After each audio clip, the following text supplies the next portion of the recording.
Hi YouTube, this is a Groovin' Chick, and it has been below zero here in Virginia. And I thought I'd take advantage of the below zero weather. And while I've been home sick myself, I thought I would clean my oven. And since I have a self-cleaning oven, it would help heat the house. And a few times back, I found that if you put your aluminum pans in your oven while you're self-cleaning, it will clean them for you.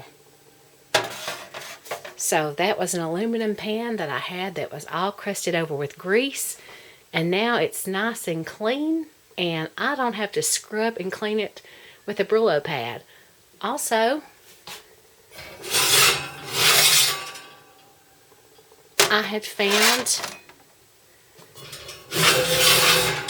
these two Lodge cookware cast iron skillets at the Goodwill, and they had grease caked up in them and were all gunky and gooey. So I put these in, and now it has cleaned them down to the bare metal.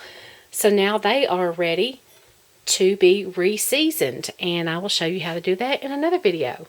So I thought I'd pass this tip along to you, and while you're cleaning your self-cleaning oven, this is a good way to clean your aluminum pans and get your cast iron skillets back down to their base metal where you can re-season them. And that's just a tip of the day from the Groovin' Chick. Until next time, this is a Groovin' Chick out.